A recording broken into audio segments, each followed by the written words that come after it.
Friends, let's start today's class and the chapter is cell structure and function। जैसे ही कल हमने शुरू किया था नया chapter cell structure and function, इसके बारे में हमने कुछ पॉइंट डिस्कस किए थे इस चैप्टर से रिलेटेड, जैसे कि what is the cell, cell क्या है, ठीक है, सेल की डिस्कवरी कैसे हुई, how we compare the cell with the brick, हम कैसे कंपेयर करते हैं, and about the on the basis of number of cell how many types of organism like unicellular and multicellular. And the next point is that we all develop from a single cell. एक नई बात यह कि हम सभी develop हुए एक single cell से, ठीक है, that is a fertilized egg. And also the single cell organism, single cell also survive because of the cell organelles, उनके अंदर सेल के कंपोनेंट्स पाए जाते हैं, these are called cell organelles. A single cell organism also survive just like the multi cell organism and all the basic functions are perform by a single cell. इन सभी points के बारे में हमने डिस्कस किया था, तो एक बार रिपीट कर रहे हैं सेल क्या होती है, फिर आप आगे बढ़ेंगे इसमें। पहले तो व्हाट इज द सेल, कल मैंने आपको बताया था cell is a structural and functional unit of life. Cell is a structural and functional unit of life. It means कि सेल जो है हमारी लाइफ की स्ट्रक्चरल यूनिट है एंड फंक्शनल यूनिट है, यानी सेल हमारी लाइफ की structural unit because all the bodies of plant and animals are made by the cell. किससे बनी है? सेल से बनी है। And it is also called functional unit. और कैसे कहा जाता है इसको? फंक्शनल यूनिट भी कहा जाता है because all the functions of the body are carried by the cell. हमारी बॉडी में जितने भी काम होते हैं all the functions are perform by the cell, cell के द्वारा ही परफॉर्म किए जाते हैं। So that's why the cell is called functional unit of the life, ठीक है। Cell just like similar to the brick, हम ब्रिक से कंपेयर करते हैं because the cell is the lowest organisation show करती है। जैसे कि कल मैंने बताया था organisation of the body, cell is the lowest organisation just like the body की जैसे लोएस्ट जो ऑर्गेनाइजेशन है वो सेल है। तो जैसे सेल होती है जस्ट लाइक द ब्रिक में यहाँ कंपेयर कर रहे हैं, ब्रिक से कंपेयर करेंगे। Brick is the lowest organisation of the house. चाहे आपका घर बहुत छोटा है चाहे बहुत आलीशान है, सब में ब्रिक का यूज है। So it is the lowest organisation. आप चाहे किसी बड़े एनिमल की बात करो चाहे छोटे एनिमल की बात करो, तो हम बात करेंगे सेल की कि सभी का स्ट्रक्चर किससे बना है? सेल से बना है। जब हम सेल को कंबाइन कर देते हैं सेल के ग्रुप से, group of cell that is called tissue बनता है, ठीक है। जब टिश्यूज आपस में कंबाइन होते हैं, वो टिश्यू जो एक जैसा काम करते हैं, उनका फंक्शन सेम होता है, दे make a group that is called organ. फिर जो ऑर्गन एक जैसा काम करते हैं वो एक ग्रुप बना लेते हैं, that make a organ system. Organ system अगर हम बात करें जैसे कि जैसे स्टमक है, इंटेस्टाइन, इन सबका काम क्या है? फूड को डाइजेस्ट करने में हेल्प करना। So they make a separate system that is called a digest system. And similarly कि हमारी बॉडी में बहुत सारे ऑर्गन सिस्टम पाए जाते हैं और इन ऑर्गन सिस्टम से एक मल्टी सेलुलर बॉडी जो होती है फॉर्म होती है, ठीक है। मल्टी सेलुलर बॉडी जो है तैयार होती है। सिमिलर अगर हम बात करें यहाँ पर जो है सेल की, जस्ट लाइक सेल, यहाँ पर आपकी बिल्डिंग की स्मॉलेस्ट यूनिट ब्रिक। जब हम ब्रिक को खड़ा करेंगे तो group of brick that is the wall like tissue, ठीक है। अब वॉल को आप आपस में कंबाइन करेंगे तो एक पर्टिकुलर शेप मिल जाएगी उसको, लाइक ऑर्गन की तरह। यहाँ पर कमरे की शेप मिलेगी, रूम बनेगा जस्ट लाइक रूम। अब 5-6 रूम हैं तो एक ऑर्गन सिस्टम बन गया, ठीक है। तो आपका हाउस बन गया, ठीक है। और ऑर्गन सिस्टम से एक मल्टी सेलुलर बॉडी है जस्ट लाइक बहुत सारे हाउस हैं, हमारा 5 फ्लोर 5-6 हैं, तो इस टाइप से क्या बन गई? एक जो है बिल्डिंग बन गई, ठीक है। तो इस टाइप से हम इसको कंपेयर करते हैं जो कि कल मैंने आपको बताया था, ठीक है। तो सेल की डिस्कवरी मैंने कल बात, नेक्स्ट पॉइंट हमने पहला पॉइंट हो गया हमारे पास सेल के बारे में बात की। अब मैं बता रही हूँ डिस्कवरी ऑफ सेल, ठीक है। डिस्कवरी कल मैंने बताई थी, सेल की डिस्कवरी किसने की थी? रॉबर्ट हुक ने, ठीक है। रॉबर्ट हुक ने इन 1665 by the primitive microscope, by own design, उनका खुद का ही डिजाइन माइक्रोस्कोप था वो, ठीक है। प्रिमिटिव माइक्रोस्कोप से उन्होंने इसको डिस्कवर किया, उनका primitive microscope in 1665। And by the thin slice of cork, उन्होंने कॉर्क की एक बहुत पतली सी स्लाइस ली, that is the thin slice of cork, that is the bark of the tree, bark of tree कहलाती है, ठीक है। तो उन्होंने इस स्लाइस को लिया और उन्होंने जब इसको माइक्रोस्कोप में देखा तो उन्होंने इस टाइप के बताए थे कल मैंने कि आपको इसमें इस टाइप के इन्होंने इसे कंपार्टमेंट्स छोटे छोटे देखे which are separate by the wall, जो एक वॉल से सेपरेट थे। So this is called cell wall, जिसको क्या कहा गया? Cell wall. पार्टीशन है उनके बीच में। दिस इज जैसे आपके कमरे, एक कमरे से दूसरा कमरा, उनके बीच में क्या होती है, वॉल होती है ना, just like all compartments, all rooms are separated by the wall, just like the all chambers these are separated by the cell wall. तो अब उन्होंने क्या कहा कि ये जो इस टाइप के, उन्होंने जब उन्होंने देखा स्लाइस ऑफ कॉर्क में इस टाइप के चैम्बर्स बने हुए हैं, दीज बॉक्सेस आर, इन बॉक्स को क्या कहा गया, सेल कहा रॉबर्ट हुक ने, ठीक है। These are similar like the honeycomb, कैसे माने गए, हनी कॉम्ब की तरह, ठीक है। हनी कॉम्ब, जैसे हनी कॉम्ब जो होता है मधुमक्खी के छत्ते में, इस टाइप से हेक्सागोनल रिंग्स होती हैं, हेक्सागोनल चैम्बर्स बने होते हैं, बॉक्स बने होते हैं, इस टाइप का ही उन्होंने थिन स्लाइस ऑफ कॉर्क में देखे। तो उन्होंने देखा कि ये छोटे छोटे कंपार्टमेंट बने हुए हैं, and each compartment are separated by the wall, that is the cell wall, ठीक है, बाउंड्री से सेपरेटेड है। एंड दीज आर, और उन्होंने ये भी कहा, दीज आर द कॉर्क की जो सेल है, these are the dead cells, कैसी सेल्स हैं ये, डेड सेल्स हैं, ठीक है। अब आगे बात डिस्कस करेंगे। लेकिन जब तक रॉबर्ट हुक ने सेल की डिस्कवरी की थी, उन्होंने ये नहीं बताया था कि all the plants and all the animals are, जो है, developed by the all the organism and plant, all the, sorry we can say कि all the plants and animals are made by the cell. Robert Hooke ने ये नहीं बताया। तो बाद में दो नए साइंटिस्ट आए, शॉन और श्लाइडेन, श्लाइडेन एंड शॉन, ठीक है। इसके बारे में हम देखते हैं एक बार जरा। ये दो साइंटिस्ट थे, श्लाइडेन एंड शॉन। इन दोनों साइंटिस्ट ने अपनी एक थ्योरी प्रेजेंट की, that is the cell theory. इस थ्योरी को हम कहते हैं सेल थ्योरी, ठीक है। ये जो साइंटिस्ट थे श्लाइडेन एंड शॉन, इन्होंने अपनी एक थ्योरी रिप्रेजेंट की, सेल थ्योरी, और इन्होंने बताया बाद में कि all the plants and animals are made by the cell, सभी प्लांट और सभी एनिमल्स किससे बने होते हैं, सेल से बने होते हैं। सो वी कैन से इन्होंने अपनी एक थ्योरी प्रेजेंट करी इन दोनों साइंटिस्टों ने। उसके आधार पर उन्होंने अपनी थ्योरी में पॉइंट रिप्रेजेंट किया कि all cell is a basic unit of the life. पहला पॉइंट इन्होंने बताया, cell is a basic unit of life, हमारी लाइफ की बेसिक यूनिट है। जैसे हमारी बिल्डिंग की बेसिक यूनिट क्या है, ब्रिक, बिना ब्रिक के हम अपने घर को नहीं बना सकते, जस्ट लाइक हमारी लाइफ बिना सेल के सर्वाइव नहीं कर सकती, because all the functions perform by in our life are carried by the cells. क्योंकि जो काम हमारी लाइफ में होते हैं, जो हमारी लाइफ के लिए जरूरी है, चाहे रेस्पिरेशन हो, चाहे डाइजेशन हो, all the functions are carried by the cell. Development हो, growth हो, protein formation हो, all the functions which are necessary for the life are carried by the cell. So we can say cell is a basic unit of the life. उन्होंने कहा cell हमारी life की क्या है, basic unit है। Next point इन्होंने बताया अपनी थ्योरी में, all the plants or animals, all the plants and animals are made by the cell, made by cells. इन्होंने क्या बताया, cell is the basic unit of life, cell हमारी life की क्या है, बेसिक यूनिट है।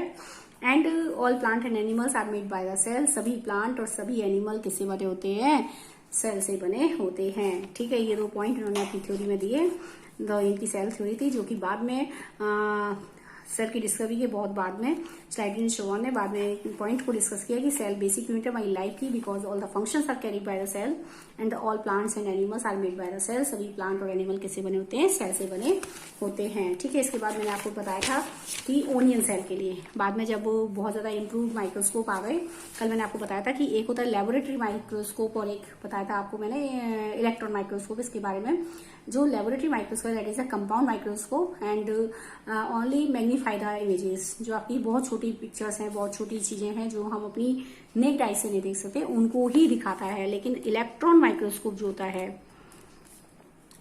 इलेक्ट्रॉन माइक्रोस्कोप क्या करता है, ठीक है। तो ये हमारे दो इम्प्रूव्ड माइक्रोस्कोप थे, ये हमारे कंपाउंड माइक्रोस्कोप है, ये हमारे इम्प्रूव्ड माइक्रोस्कोप की कैटेगरी में आते हैं, ठीक है। और जब ये इम्प्रूव्ड हो गया माइक्रोस्कोप, कंपाउंड माइक्रोस्कोप बना और ज्यादा इम्प्रूव हो गया इलेक्ट्रॉन माइक्रोस्कोप, और इन दोनों की मदद से सेल का जो है डीप स्ट्रक्चर स्टडी किया जा सका, यानी सेल का स्ट्रक्चर कैसा होता है, ये सब पॉसिबल हो सका because of the improved microscope. तो कंपाउंड माइक्रोस्कोप तो हमें बहुत छोटी चीज जो हम अपनी आंखों से नहीं देख सकते उसको एनलार्ज करता है, मैग्नीफाई करता है, लेकिन इलेक्ट्रॉन माइक्रोस्कोप उस छोटी चीज के अंदर भी और क्या क्या स्ट्रक्चर है उन सबका हमें डीप स्ट्रक्चर दिखाने में हेल्प करता है।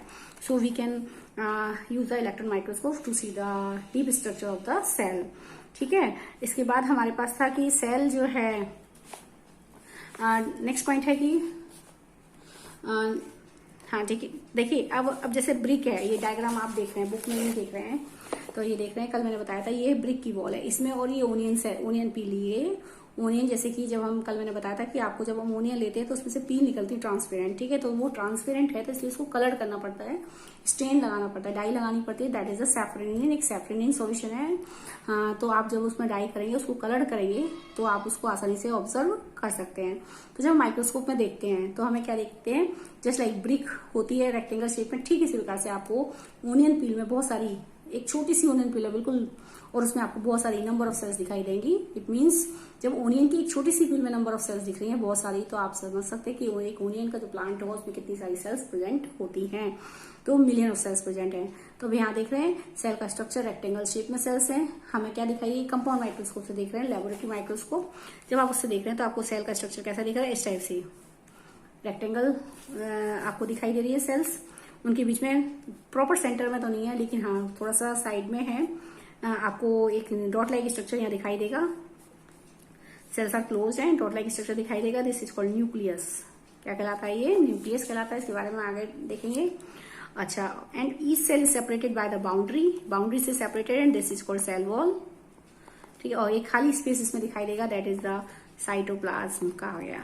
क्या कहा गया इसको, साइटोप्लाज्म। तो इस टाइप से हमें केवल माइक्रोस्कोप से क्या दिखता है, डॉट लाइक स्ट्रक्चर दिखता है, दैट इज अ न्यूक्लियस, जो कि प्रॉपर सेंटर में नहीं है, बाउंड्री है, that is the cell wall, and a blank space in the cell, that is the cytoplasm. तो हमें ये दिखाई देता है, लेकिन अगर हमें इसका भी डीप स्ट्रक्चर देखना है, ठीक है, जैसे कि फॉर एग्जाम्पल एक मल्टी सेलुलर ऑर्गेनिज्म हम हैं, हमारी बॉडी में बहुत सारे काम होते हैं, तो हम सभी काम किसकी मदद से करते हैं, ऑर्गन की मदद से। लिवर का अपना काम है, इंटेस्टाइन का अपना काम है, स्टमक का अपना काम है, तो सब अपने ऑर्गन्स अपने अपने काम करते हैं। ठीक इसी प्रकार से एक सेल भी बहुत सारे काम शो करती है। इट मीन्स कि सेल के अंदर उन कामों को करने के लिए भी अलग अलग स्ट्रक्चर्स पाए जाते हैं। So that can be seen only by the help of the electron microscope and these organs, so we can say organs, small organs of the cell are called, cell के छोटे ऑर्गन्स क्या कहलाते हैं, organelles. Cell में छोटे छोटे small organs होते हैं, these are called cell organelles कहलाते हैं, ठीक है, and they can be seen only by the help of electron microscope, ठीक, इलेक्ट्रॉन माइक्रोस्कोप। इसके बाद आपको बताया था नंबर ऑफ सेल, सेल में कितना नंबर, अब देखिए सेल कितनी संख्या में है, एक है या एक से ज्यादा है, बस ये बात करते हैं। तो एक से, अगर एक सेल है जिसकी बॉडी एक ही सेल से बनी है, just only one cell, that is the unicellular organism. देख रहे हैं आप, यहाँ लिखा है unicellular, like amoeba, paramecium, these are the example of such, and organism which are made by more than one cell, एक से ज्यादा है, अब चाहे वो 50 हो चाहे 100, मल्टी सेलुलर ऑर्गेनिज्म में काउंट होते हैं। Such type of organism which are made by more than one cell are called multicellular, like fungi हो गया, एल्गी हो गया, है ना, एनिमल्स हो गए, प्लांट्स हो गए, ह्यूमन बीइंग हो गए, सब मल्टी सेलुलर। अब मैं बात करूं एल्गी की या मैं बात करूं फंगी की, फंगी मल्टी सेलुलर है because it consist more than one cell, ठीक है, एक से ज्यादा है, लेकिन इतनी ज्यादा कॉम्प्लेक्स स्ट्रक्चर नहीं है, इतनी ज्यादा million of trillion of cell नहीं है जितनी हमारी बॉडी में पाई जाती है, ठीक है। तो यहाँ एक बात हुई। इसके बाद हम देखते हैं कि जिसे हमने डिस्कस किया था यहाँ पर, a single cell organism perform all the necessary function that multicellular organism perform. देखिए यहाँ पर ये लाइन क्या कहती है कि a single cell organism perform, अभी मैंने आपको बताया था कि एक सिंगल सेल भी सारे काम करती है, just like multi cellular organism, कि एक मल्टी सेलुलर ऑर्गेनिज्म में बहुत सारे काम करने के लिए बहुत सारे ऑर्गन्स हैं, उन्हीं की मदद से वो काम परफॉर्म किए जाते हैं। ठीक इसी प्रकार से यही कारण है कि उसमें नंबर मिलियन और ट्रिलियन ऑफ सेल पाई जाती है मल्टी सेलुलर ऑर्गेनिज्म में। लेकिन हम बात करें सिंगल सेल ऑर्गेनिज्म की, जो ऑर्गेनिज्म सिंगल सेल हैं वो भी सारे कामों को परफॉर्म करते हैं, वो भी सांस लेते हैं, वो भी ग्रो करते हैं, वो भी एक्सक्रीट करते हैं वेस्ट प्रोडक्ट, ठीक है, डाइजेशन शो करते हैं। All the functions required for life are carried by the single cell organism because of the उनके अंदर भी सेल ऑर्गन्स पाए जाते हैं, ठीक है, यानी उनके अंदर वो तभी काम कर पाएगा जब उसके अंदर स्मॉल ऑर्गन प्रेजेंट होंगे। So the smallest organ of the cell to perform the to carry out the functions, so these are called the cell organelles. क्या कहलाते हैं, सेल ऑर्गेनल्स, ठीक है। इसके बाद ए सिंगल सेल ऑर्गेनिज्म, देखिए वही चीज लिखी जो मैंने अभी बताई, a single cell organism like amoeba capture and digest food कर सकता है, obviously respire, excrete, grow and reproduce, सारे काम करता है। इट मीन्स इन सभी कामों करने के लिए उसके पास कुछ ऑर्गन्स तो होने चाहिए, and such type of organs that can not be seen only bye by the help of the compound microscope can be seen only by the help of electron microscope. Such type of structures present inside the cell, so these are called the cell organelles. क्या कहलाते हैं? Cell organelles. Similarly, function in the multicellular organism are carried out by the group of specialized cell forming different tissue internal organs. Same point, जैसे कि मैंने आपको बताया कि multicellular organism में उन कामों को करने के लिए क्या होते हैं? ऑर्गन्स पाए जाते हैं, बहुत सारे ऑर्गन्स पाए जाते हैं। और उन क्योंकि सेल्स बहुत सारी हैं, तो जो सेल एक जैसा काम करती हैं उनसे ग्रुप बन जाता है, दैट इज कॉल्ड टिश्यू जो एक जैसा काम करते हैं वो ग्रुप बना लेते हैं, दैट इज कॉल्ड ऑर्गन। यही कारण है बहुत सारे काम को परफॉर्म करने के लिए हमारी बॉडी में ऑर्गन्स पाए जाते हैं। ठीक है, ये हो गया यहाँ पर।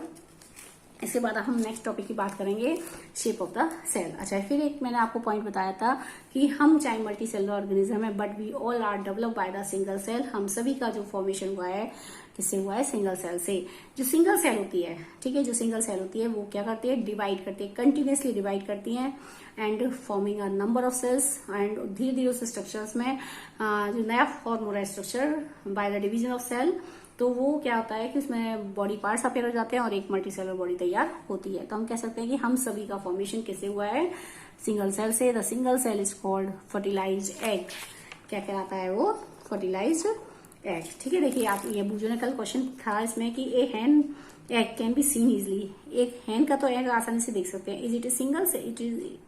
इज इट अ सेल और अ ग्रुप ऑफ सेल? देख सकते हैं तो क्या वो ग्रुप ऑफ सेल? नहीं, it is a single cell. एक सिंगल सेल है but it can be seen, हम उसको देख सकते हैं, साइज में बड़ा होता है, so we can see the hen egg.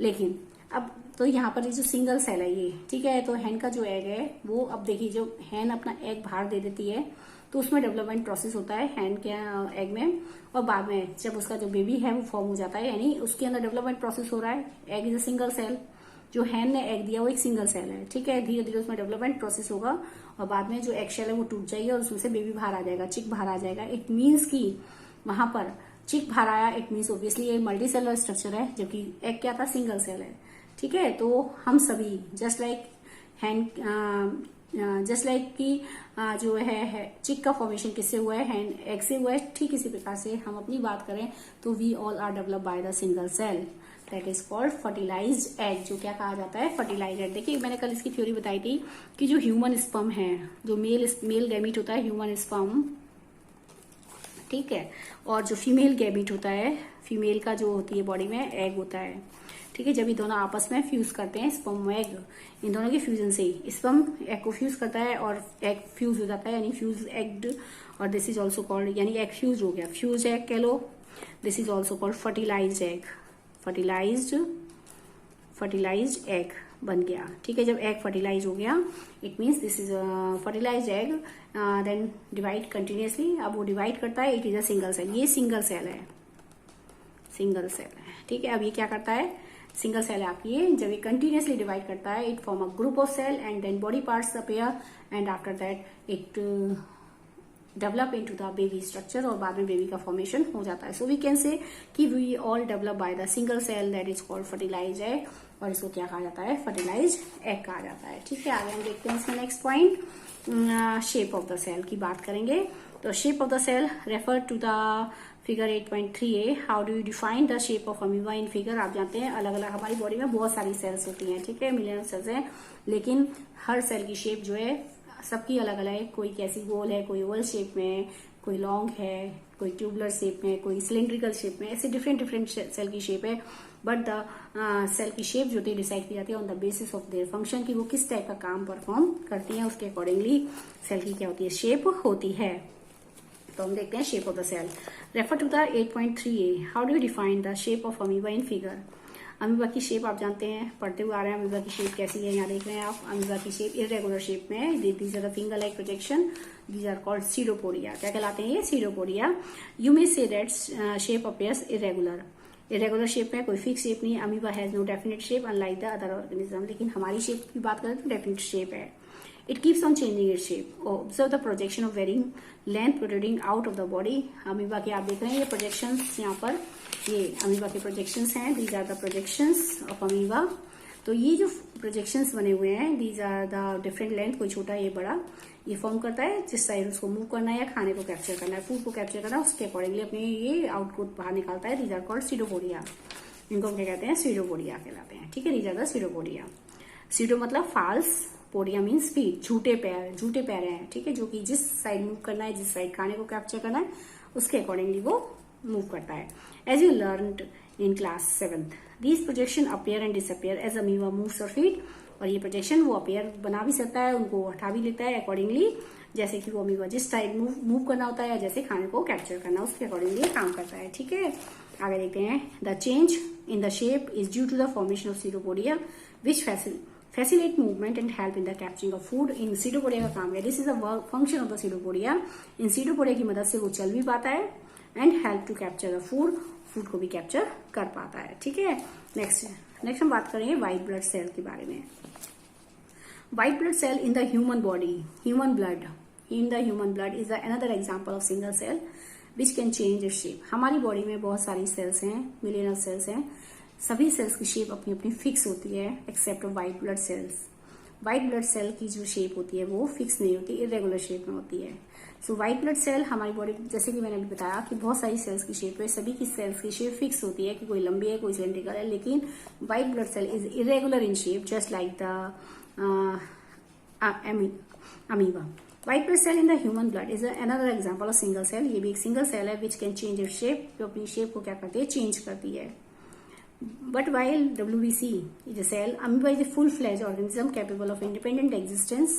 But while WBC is a cell, WBC just एक सेल है, ठीक है, एक सेल का काम करती है। But amoeba is a full fledge organism. Amoeba एक सिंगल सेल है और amoeba is a full fledge organism, एक पूरी तरह से इंडिपेंडेंट ऑर्गेनिज्म की तरह बिहेव करता है। जबकि व्हाइट ब्लड सेल एक पूरी तरह से इंडिपेंडेंट ऑर्गेनिज्म नहीं है, वो जस्ट एक सेल है। ठीक है, तो इन दोनों में फर्क है कि WBC is a cell just like एक सेल है, लेकिन अमीबा एक सिंगल सेल है and behave as independent organism, एक इंडिपेंडेंट ऑर्गेनिज्म की तरह बिहेव करता है।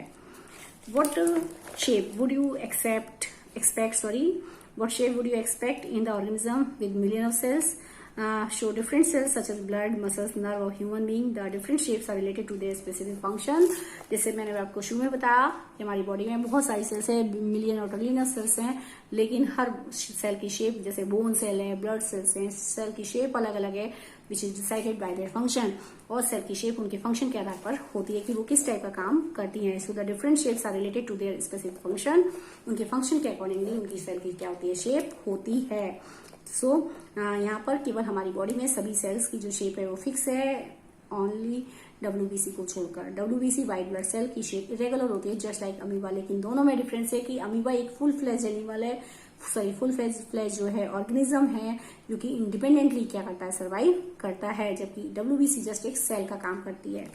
ठीक है, generally cells are round, spherical, elongated. कुछ सेल्स, हमारी बॉडी में बहुत सारी सेल्स हैं, कुछ राउंड है, गोल है, स्फेरिकल शेप में ऐसे, ठीक है, और इलोंगेटेड, लंबी हैं। Some cells are long and pointed at both end. कुछ सेल्स ऐसे लंबी देख रहे हैं आप, ये ऐसे, कुछ सेल्स बिल्कुल राउंड स्फेरिकल शेप में है, कुछ ये ऐसे ब्रांच हैं, पेड़ की तरह ब्रांच हैं, कुछ ऐसे हैं लॉन्ग एंड बोथ हैंड्स तो हैं, लेकिन दोनों एंड्स पर जो है पॉइंटेड हैं। इस टाइप से सेल्स हमारी डिफरेंट शेप है सेल्स की, but all have different functions. On the basis of the function the cell shape is decided.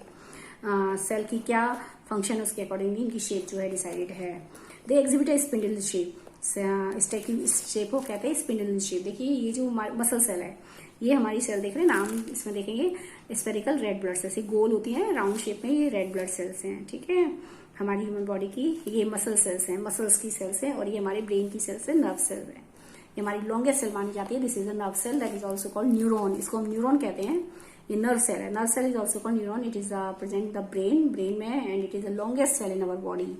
हमारी बॉडी की सबसे लंबी सेल मानी जाती है। ठीक है, अच्छा, अगर हम बात करें इसकी मसल सेल की, मसल की शेप आप देख रहे हैं यहाँ पर कैसी शेप है ये, दे एग्जिबिट स्पिंडल शेप। ठीक है, cell sometime are quite long and some are branch like nerve cell. कुछ सेल बहुत लंबी हैं, कुछ सेल पेड़ की तरह ब्रांच होती है जैसे नर्व सेल है। और नर्व सेल का दूसरा नाम क्या है, न्यूरॉन। नर्व सेल का दूसरा नाम यहाँ पर क्या है, न्यूरॉन। ठीक है, इसका देखिए यहाँ पर स्पिंडल शेप की बात कर रहा है, तो स्पिंडल शेप होती है ऐसे, मसल सेल ऐसे है, देखिए मसल सेल, स्पिंडल मतलब एस शेप में, इस टाइप की एस शेप में होती है, ऐसे स्पिंडल शेप हो गई एस शेप में, जो कि दोनों ओर से, ये न्यूक्लियस है इसका सेल के अंदर, लॉन्ग है, एस शेप में, स्पिंडल शेप में है, दोनों नैरो एट बोथ है, दोनों एड पर कैसी है, पॉइंटेड है। इस टाइप की हमारी मसल सेल है, ठीक है, स्मूथ मसल सेल है ये। और ये ब्रांच, कुछ सेल्स ब्रांच है पेड़ की तरह, these are the nerve cells. Nerve cell, this is also called neuron, इनको हम क्या कहते हैं, न्यूरॉन। देख रहे हैं, some are branch like nerve cell और एक कॉल्ड न्यूरॉन, न्यूरॉन कहा जाता है। The nerve cell receive and transfer message, thereby helping to control and coordinate of different parts of the body. देखेंगे ये बहुत help to control the coordinate and working of different parts of the body. यानी ये जो nerve cells होती हैं ये हमारी बॉडी में नर्वस सिस्टम बनाती है। नहीं, ऐसा सिस्टम हमारी बॉडी का, जैसे हमारी बॉडी में देखिए डाइजेस्टिव सिस्टम होता है, खाने को डाइजेस्ट करने में हेल्प करता है, ठीक है। ऐसे ही जैसे हमारी रेस्पिरेटरी सिस्टम है तो वो रेस्पिरेशन में हेल्प करता है। ठीक इसी प्रकार हमारी बॉडी में एक और सिस्टम होता है, that is a nervous system. क्या कहलाता है वो, nervous system. It is made by the nerves. किससे बना होता है वो, पूरा नर्व से। नर्व्स मतलब न्यूरॉन, ये जो लंबी वाली सेल्स दिखाई हैं अभी मैंने आपको, ये इनसे बना होता है हमारी बॉडी का नर्वस सिस्टम। इन नर्वस सिस्टम का काम क्या होता है, जैसे डाइजेस्ट सिस्टम का काम क्या है, खाने को डाइजेस्ट में हेल्प करना, तो नर्वस सिस्टम में आते हैं ब्रेन और स्पाइनल कॉर्ड, ये दो पार्ट होते हैं, और नर्व्स आती हैं, ठीक है। तो इन नर्व्स का काम क्या है, उस मैसेज को ब्रेन तक पहुंचाना नर्व्स का काम क्या है, ठीक है। ब्रेन्स, जो हमारे नर्वस सिस्टम के 3 पार्ट्स होते हैं, एक होता है ब्रेन, स्पाइनल कॉर्ड और नर्व्स, ठीक है। Nerves are also nerve cells. Nerves जो है हमारी नर्व सेल्स हैं, इनका काम क्या होता है, सारे जो मैसेज होते हैं ट्रांसफर करता है मैसेज को ब्रेन तक, और ब्रेन से रिस्पॉन्ड करने के लिए। सपोज दैट कि मेरे कांटा चुभ गया पैर में, या आपने गरम कुछ कढ़ाई या कुछ पैन पकड़ लिया गलती से, और तुरंत, आप ऐसा नहीं है पकड़े रहोगे, तुरंत उसको छोड़ दोगे। ऐसा क्यों, क्योंकि जैसे आपने उसको टच किया वो मैसेज सीधा हमारी ब्रेन में गया, ब्रेन ने क्या कहा, उसको हटा दो, फटाफट छोड़ दो, तो तुरंत हम उसको छोड़ देते हैं। और ये जो मैसेज कन्वे होता है हमारे ब्रेन में इन the form of electric signal की फॉर्म में जाता है, ताकि हम क्विक रेस्पॉन्स कर सकें। अदरवाइज क्या होगा कि आप उसको पकड़े रहोगे और मैसेज आएगा बहुत देर में, तब तक आप जल जाओगे, ठीक है। तो इस टाइप से सभी कामों को कंट्रोल करने का, न केवल इस टाइप के काम, बहुत सारे काम, जैसे मान लो मैं देख रही हूँ तो आंखें झपक जाती हैं सूरज की तरफ, ठीक है। तो बहुत सारे ऐसे काम होते हैं, रेस्पिरेशन रेट है, ब्रीथिंग रेट है, बहुत सारे काम हैं जिन सभी कामों को कंट्रोल करना, कैसे कोऑर्डिनेट कराना, इनको सभी कामों में ये हेल्प करती हैं nerve cell. So nervous system, so we can say nerve cell or neuron are the cells of the body which make the nervous system of our body and help to control and coordinate the various function of the body. So these nerve cells help to control and coordinate the working of different parts of the body. Heart कैसे काम करेगा, respiration rate क्या रहेगी, breathing rate क्या रहेगी, आपका ये सारे काम। आप मान लो मैं कुछ पढ़ा रही हूँ, आपने तुरंत रेस्पॉन्स किया, तो आप उसको कैसे ले रहे हो, ब्रेन में कैसे जा रहा है आपके, आप उसके प्रति कैसे रेस्पॉन्स कर रहे हो, ठीक है। इन सारे कामों को कंट्रोल करता है नर्वस सिस्टम। कौन करता है, nervous system. So we can say it control and coordinate the various function of the body, ठीक है, and it transmit the message only in the form of electric signal, so we can quick response, ठीक है, हम आसानी से उसको response कर सकते हैं। क्विकली रेस्पॉन्स करना होता है हमें, इसलिए वो सिग्नल जो जाता है, वो मैसेज जो जाता है हमारी बॉडी में कन्वे होता है only in the form of electric signal. तो ये एक बात हुई इसकी। आगे देखते हैं, can you guess which part of the cell give it shape. Components of the cell are enclosed in a membrane. This membrane provides the shape to the cell of plant and animal. Cell wall is an additional covering over the cell membrane in plant cell. It gives a shape and rigidity to the cell. Bacterial cell also have a cell wall. हम यहाँ बात करेंगे। अब देखिए cell की जो components है, मान लीजिए मैं अपने कमरे की बात करूं, कमरे के अंदर अगर दीवारें ना हो तो कमरे का सोफा, टीवी, चेयर, जो भी है बैठने का सब कुछ सब एक्सपोज हो जाएगा बाहर की तरफ, ठीक है। तो हमें एक शेप नहीं मिलेगी कमरे को अगर हम कमरे में चारों तरफ दीवार ना बनाएं, ठीक है। मान लो आपने कहीं प्लॉट खरीदा, जमीन खरीदी, ठीक है, आपने कितने गज जमीन खरीदी, अगर उसके चारों ओर बाउंड्री ना करो तो आपकी जमीन दूसरे वाले के साथ मिक्स हो जाएगी, इसलिए बाउंड्री होना जरूरी है। ठीक इसी प्रकार से सेल के चारों ओर भी बाउंड्री होती है, ताकि उसके अंदर के जो कंपोनेंट्स हैं, उसके अंदर के जो ऑर्गन्स हैं वो सेफ रहें, प्रोटेक्ट रहें, ठीक है, उनको एक प्रॉपर शेप मिल सके। तो सेल के चारों ओर एक बाउंड्री पाई जाती है, एक मेम्ब्रेन पाई जाती है, ठीक है।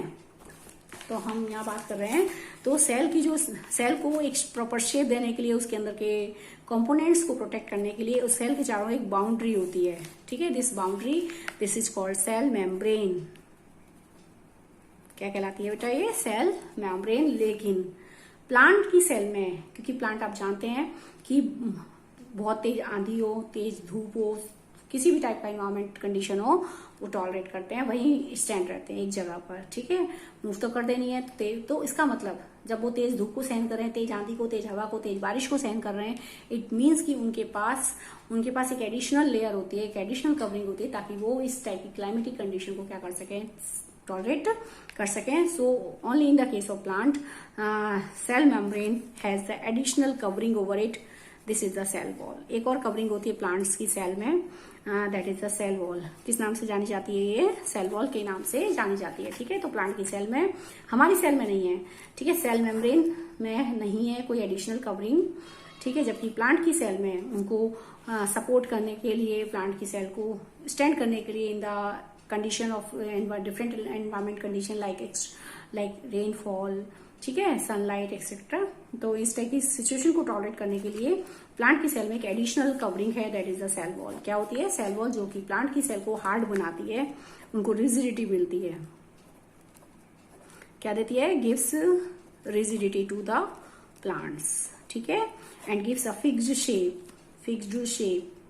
शेप मिलती है. अब देखिए, सेल वॉल हम अपने गाल को खींच लें, हम अपने हाथ को पकड़ के ऐसे खींचते हैं स्किन को, तो आसानी से खींच पाती है. क्यों? क्योंकि आप देखिए, मान लीजिए मेरे हाथ को देखेंगे और आप देखिए मैं ऐसे खींच रही हूँ, ये ऐसे ऐसे कर रहे हैं, इसका मतलब यहाँ पर सेल क्या है? फिक्स शेप नहीं है, तभी आप उसको नहीं फ्लेक्सिबिलिटी शो कर रहा है ये. ठीक है, तो हमारे अंदर सेल वॉल नहीं है. क्या हम इस टाइप से, जैसे मैंने अपने हाथ को ऐसे स्किन को खींचा, तो क्या हम प्लांट को खींच सकते हैं किसी भी पार्ट को? नहीं, क्योंकि प्लांट की सेल में एक एक्स्ट्रा सेल वॉल होती है, जिसके कारण प्लांट की सेल को क्या मिलती है? रिजिडिटी मिलती है एंड ऑल्सो फिक्स्ड शेप मिलती है. ये these are the two important function of the cell wall. Cell wall के ये 2 इंपॉर्टेंट काम होते हैं. ठीक है, तो ये हो गया. इसके आगे डिटेल में मैं आगे जाऊंगी कि सेल मेम्ब्रेन किससे थोड़ा सा और है इसमें, तो हम ये याद रखेंगे. सेल मेम्ब्रेन हमारी केवल एनिमल सेल में प्रेजेंट होती है, लेकिन प्लांट सेल में सेल मेम्ब्रेन तो होती ही है, लेकिन इसके बाहर एक और सपोर्टिंग कवरिंग होती है, that is the cell wall. क्या होती है? Cell wall. ठीक है, and it gives a shape. ठीक है, शेप देती है. वो भी शेप कैसी है? फिक्स्ड है बिल्कुल. ठीक है, जबकि हमारी जो सेल मेम्ब्रेन है, मान लो मैं अपनी सेल मेम्ब्रेन की बात करूं, एक एनिमल की सेल मेम्ब्रेन की सेल के चारों की बाउंड्री की बात करूं, तो ये बाउंड्री जो है सेल मेम्ब्रेन है, this is the cell membrane. ये इसको एक बाउंड्री दे रही है, इसका मतलब उसको एक शेप दे रही है. ठीक है, लेकिन उसको फिक्स शेप नहीं दे रही है. It means it is flexible. कैसी होती है ये? फ्लेक्सिबल है. अब देखिए, मैं एक एनिमल कैटेगरी में हूं, तो मैं अगर बात करूं तो मैंने अपने से इसको खींच रही हूँ, इसका मतलब ये केवल सेल मेम्ब्रेन है, ये फ्लेक्सिबिलिटी शो कर रही है, यानी cell membrane show the flexibility. ठीक है, सेल मेम्ब्रेन के कारण फ्लेक्सिबल स्ट्रक्चर बनता है. लेकिन अगर प्लांट की सेल को हमें रखना है बाहर की इन्वायरमेंट कंडीशन में, तो प्लांट की सेल में, सभी प्लांट की सेल में इस कंडीशन को टॉलरेट करने के लिए एक और मेम्ब्रेन होती है सेल मेम्ब्रेन के बाहर, that is the cell wall. क्या कहलाती है वो? Cell wall. And it gives a fixed shape, बिल्कुल फिक्स शेप मिलती है, आप अपनी तरह से उसको फ्लेक्सिबल नहीं कर सकते. And so it gives a rigidity to the plant cell. Plant की सेल को क्या मिलती है? रिजिडिटी मिलती है, so that it can tolerate the various condition like rainfall और आपके एक्सट्रीम सनलाइट, इन सबको वो टॉलरेट कर सकते हैं. ठीक है, अच्छा आगे देखेंगे. सेल वॉल इज इन, आगे इसमें क्या लिखा है? Cell wall is an additional covering over the cell membrane plant cell. तो सेल वॉल जो होती है एक एडिशनल कवरिंग है प्लांट की सेल में. It gives a shape and rigidity to this cell, जिसके कारण प्लांट की सेल को क्या मिलती है? शेप मिलती है, वो भी फिक्स शेप, और रिजिडिटी, हार्डनेस मिलती है. ठीक है, and bacteria cell also have a cell wall. Bacteria की जो सेल है, बैक्टीरिया में भी क्या होती है? सेल वॉल पाई जाती है. बैक्टीरिया की सेल में भी सेल वॉल पाई जाती है. देखिए, बैक्टीरिया, फंगी और इनमें प्लांट्स, इन सब में क्या होती है? सेल वॉल होती है. ठीक है, इस सब में सेल वॉल होती है, अलग अलग मटेरियल की बनी होती है. कल डिस्कस करेंगे इसके बारे में. तो अब हम बात करते हैं, देखिए बैक्टीरिया में भी सेल वॉल पाई जाती है, प्लांट्स में भी होती है. ठीक है, नेक्स्ट हम बात कर रहे हैं size of the cell. The size of the cell in the living organisms may be as small as million of metre और may be as large as few centimetre. यानी सेल का साइज अलग अलग होता है. कुछ सेल बहुत छोटी होती है, can not be seen by the necked eyes. कुछ सेल बहुत बड़ी होती है, जो हम आसानी से देख सकते हैं, बहुत ज्यादा सेंटीमीटर की होती है. ठीक है, जैसे ऑस्ट्रिच एग सबसे बड़ी सेल मानी जाती है, ऑस्ट्रिच एग. ठीक है, और अब देखिए, अगर मैं बात करूं हैंड का एग, आप देख सकते हैं एक सिंगल सेल है, फिर भी आप देख सकते हैं, मीन्स की उसका साइज बड़ा है. ठीक है, अगर हम बात करें ऑस्ट्रिच एग की, ऑस्ट्रिच एग तो और भी बड़ा है, बहुत बड़ा होता है ऑस्ट्रिच एग. तो it is the largest cell in the bird में बड़ी सेल मानी जाती है. तो और कुछ सेल तो बहुत ही छोटी होती है, तो सबसे छोटी सेल कंसीडर की जाती है बर्ड के अंदर. अगर मैं बात करूं बर्ड के अंदर, स्मॉलेस्ट सेल होती है बैक्टीरियल सेल. स्मॉलेस्ट सेल होती है बैक्टीरियल सेल है. ठीक है, बैक्टीरियल सेल माइकोप्लाज्मा. इस बर्ड के अंदर स्मॉलेस्ट सेल कंसीडर की जाती है बैक्टीरिया की cell, that is the mycoplasma. Bacterial cell का नाम है माइकोप्लाज्मा, ठीक है। और लार्जेस्ट सेल जो वर्ल्ड के अंदर कंसीडर की जाती है, largest cell, that is the ostrich egg. Ostrich egg, ostrich का एग बहुत बड़ा होता है। तो यहाँ देखते हैं, हार्डवेयर most of the cells are microscope in size, कुछ सेल्स बहुत छोटी होती हैं, and are not visible to unaided eyes, बिल्कुल नहीं देख सकते। Then needed to be enlarge और मैग्नीफाई बाय माइक्रोस्कोप, हमें माइक्रोस्कोप से देख सकते हैं इनको। The smallest cell is 0.1 to 0.5 micrometer, इतने माइक्रोमीटर में होती है बैक्टीरिया। बैक्टीरिया का साइज 0.1 से लेके 0.5 माइक्रोमीटर का होता है, ठीक है। इतना बहुत छोटी होती है ये। और माइक्रोप्लाज्मा तो स्मॉलेस्ट सेल है, इसका साइज 0.1 होता है, सबसे छोटी बैक्टीरियल सेल है, मैंने बताया अभी। तो इसका साइज 0.1 माइक्रोमीटर का होता है, ठीक है। और जो लार्जेस्ट सेल आप देख रहे हैं, measuring the 170 millimetre to 130 into 130, इतनी लंबाई चौड़ाई का is the ostrich egg. Ostrich egg सबसे बड़ा होता है वर्ल्ड में, ठीक है, ये होता है, ठीक है। अब हम बात करें आगे, तो इस टाइप से इसने बताया कि सेल का साइज डिफर करता है। अगर हम ह्यूमन बॉडी में बात करें तो ह्यूमन बॉडी में सबसे छोटी सेल जो होती है, हमारी बॉडी की सबसे छोटी सेल होती है स्पर्म सेल। ह्यूमन बॉडी में सबसे छोटी सेल स्पर्म सेल, ठीक है। और सबसे बड़ी सेल अगर हम देखें तो ह्यूमन एग होता है, यानी ओवम एग होता है ह्यूमन बॉडी के अंदर। फीमेल एग जो बनता है वो बड़ी सेल मानी जाती है, और सबसे छोटी जो है वो स्पर्म सेल है। लेकिन अब मान लीजिए ह्यूमन बॉडी में स्पर्म मेल बॉडी में है, फीमेल में नहीं है, तो रेड ब्लड सेल होती है। रेड ब्लड सेल उसके बाद सबसे छोटी सेल में कंसीडर की जाती है। तो ह्यूमन बॉडी की सबसे छोटी सेल अगर हम कंसीडर करें तो that is the sperm cell, and human body की सबसे बड़ी सेल जो हम कंसीडर करते हैं that is the human egg और ओवम कहा जाता है। लेकिन अगर हम बात करते हैं तो अगर ह्यूमन स्पर्म नहीं है मेल बॉडी के अंदर, फीमेल बॉडी में तो स्पर्म नहीं होगा, तो उस केस में अगर हम बात करें स्मॉलेस्ट सेल कौन सी है, रेड ब्लड सेल। फिर उसके बाद रेड ब्लड सेल काउंट होती है, ठीक है। तो ये हो गया। इसके बाद देखिए, एग बॉयल है, hand egg, remove the shell, what you observe.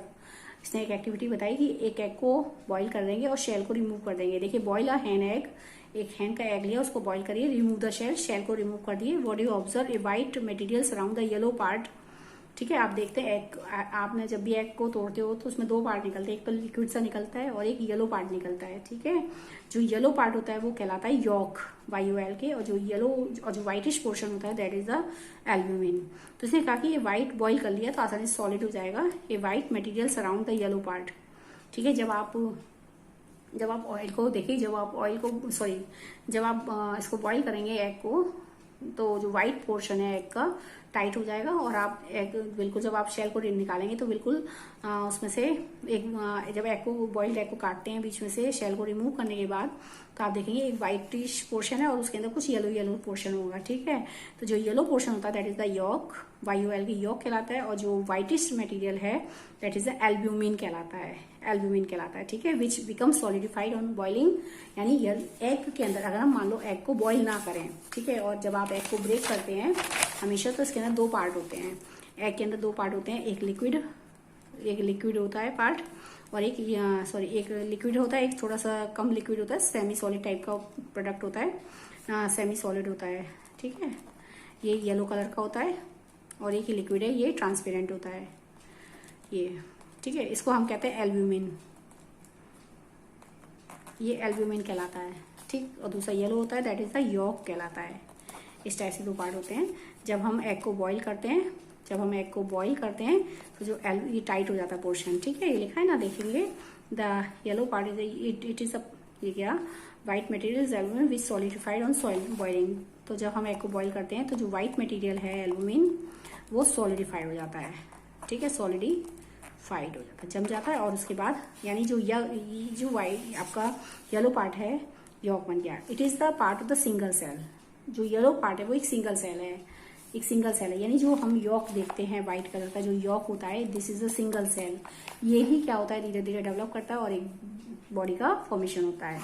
तो you can observe this single cell without any magnifying device. तो यानी जब हम हैंड का ये येलो स्ट्रक्चर देख रहे हैं, आपने एग को तोड़ा तो आपने जो ये व्हाइटिश पोर्शन तो निकाल दिया, और पीला स्ट्रक्चर आप देख रहे हैं, जब पीला स्ट्रक्चर देख रहे हैं that is the single cell, एक सिंगल सेल है। इसी में डेवलपमेंट होती है बाद में, और जब डेवलप हो जाता है तो एक बेबी का स्ट्रक्चर फॉर्म हो जाता है, मल्टीसेलुलर बॉडी बन जाती है, ठीक है। तो वी कैन से कि यहाँ पर हम जब येलो स्ट्रक्चर देख पा रहे हैं, ठीक है, एग का जब हम येलो स्ट्रक्चर देख पा रहे हैं, इट मीन्स कि ये जो है सिंगल सेल आपको देखने के लिए कैपेबल है, इसका स्ट्रक्चर बड़ा है, विदाउट कोई magnifying device without using of microscope you are able to see the yellow part of the hen egg. So इसका स्ट्रक्चर बड़ा होता है. Are the cells in an elephant, next point, are the cells in an elephant larger than the cells in a rat? अब ये बूझो कहती है कि क्या एलिफेंट के अंदर, एलिफेंट तो बहुत बड़े शरीर का होता है, तो क्या एलिफेंट अब बड़ा है तो क्या चूहे के कंपैरिजन में अगर हम देखें तो एलिफेंट की सेल का साइज भी बड़ा है? नो, सेल का साइज बड़ा नहीं होता, सेल सेम होती हैं लेकिन नंबर ऑफ सेल वेरी करता है. तो चूहे का शरीर तो छोटा है, ऑब्वियसली उसके अंदर नंबर ऑफ सेल कम है. एलिफेंट का शरीर बड़ा है, ऑब्वियसली उसके अंदर नंबर ऑफ सेल्स ज्यादा है. अब मान लो हम अपनी बात करें, हम इतने बड़े हैं और एक बेबी की बात करें तो बेबी अब नर्व सेल है, तो नर्व सेल के स्ट्रक्चर की बात करूं तो नर्व सेल का जो है स्ट्रक्चर या ब्लड सेल का स्ट्रक्चर है वो तो सेम होगा, चाहे वो बच्चा हो चाहे हम हो. लेकिन अगर हम बात करें तो नंबर ऑफ सेल की, बच्चे के अंदर, बच्चे का शरीर छोटा है, ऑब्वियसली नंबर ऑफ सेल्स जो है कम है, सेल की संख्या कम है. हम बड़े हो चुके हैं तो हमारे अंदर सेल की संख्या ज्यादा है. Just like rate and elephants. ऐसा नहीं है कि एलिफेंट का शरीर बड़ा है तो उसके अंदर सेल का साइज भी बहुत बड़ा बड़ा होगा, ऐसा नहीं है. It depends on the number of cell, number of cell पर डिपेंड करता है. So elephant consist of more number of cell in comparison to the rat. The size of cell has no relation with the size of the body. देखेंगे the size of the cell has no relation with the size of the body of animal or plant. Cell का size has no relation, cell के size का कोई relation नहीं है size of the body से. Body के size से कोई रिलेशन नहीं है. ऐसा नहीं है कि बॉडी बहुत बड़ी है तो सेल का साइज भी बहुत बड़ा बड़ा होगा, बॉडी बहुत छोटी है तो सेल का साइज भी छोटा होगा, ऐसा नहीं है. They has no relation. It is not necessary that कि cell in the elephant be much bigger than those of rat. ऐसा नहीं है कि एलिफेंट बहुत बड़ा स्ट्रक्चर है तो उसके अंदर सेल का साइज भी बहुत बड़ा होगा in comparison to rat. But the size of cell is related to the function. Cell का साइज कैसा है, उसकी शेप कैसी है, ये उसके फंक्शन पर डिसाइड होता है. जैसे बोन सेल या लॉन्ग सेल्स हैं, नर्व सेल्स हैं, उनका सेल की जो साइज कैसी होगी, उसका शेप कैसी होगी, it is decided by its function. उसके फंक्शन पर निर्धारित होता है कि कौन सी सेल कैसा काम करती है, उसी के अकॉर्डिंग उनकी शेप होती है. For example nerve cells both in elephant and rat are long and branch. जैसे नर्व सेल की अगर हम कंपेयर करें तो नर्व सेल्स के अंदर एलिफेंट और रेट दोनों के अंदर ही नर्व सेल्स कैसी होती हैं, ब्रांच होती हैं पेड़ की तरह. They perform the same function और काम भी सेम होता है, ट्रांसफर द मैसेज, और मैसेज को क्या करते हैं, कन्वे करती हैं. यानी यहाँ पर सेल के साइज का और एनिमल के साइज का कोई रिलेशन नहीं है. ठीक है, it relate with the only number of cell. Number of cell से रिलेट करता है. अगर रेट है छोटा है तो वैसे नंबर ऑफ सेल कम है, सेल की संख्या कम है. एलिफेंट बहुत बड़ा है तो उसमें और भी ज्यादा नंबर ऑफ सेल्स बहुत ज्यादा है. लेकिन कौन सी सेल कैसा काम करती है वो उसके फंक्शन के आधार पर डिसाइड किया जाता है. नर्व सेल्स चाहे वो चूहे की हो, चाहे हमारी बॉडी की हो, चाहे एलिफेंट की हो, सबकी सेल एक जैसी है, ब्रांच होती है. एलिफेंट में भी नर्व सेल लंबी और ब्रांच है, हमारी बॉडी में भी लंबी और ब्रांच है, चूहे के अंदर भी लंबी और ब्रांच होती है, जस्ट लाइक दैट. ठीक है, आप देख रहे हैं, समझ रहे हैं बात. तो सेम इसी टाइप की होती है. ठीक है, और इसका काम भी सेम होता है, control the function of the body. Body के सभी कामों को क्या करता है, कंट्रोल करता है. यहाँ तक हो गया. ठीक है टॉपिक. कल मैं जाऊंगी सेल स्ट्रक्चर एंड फंक्शन, तो इसके बारे में आगे हम बात करेंगे. So thank you and have a nice day.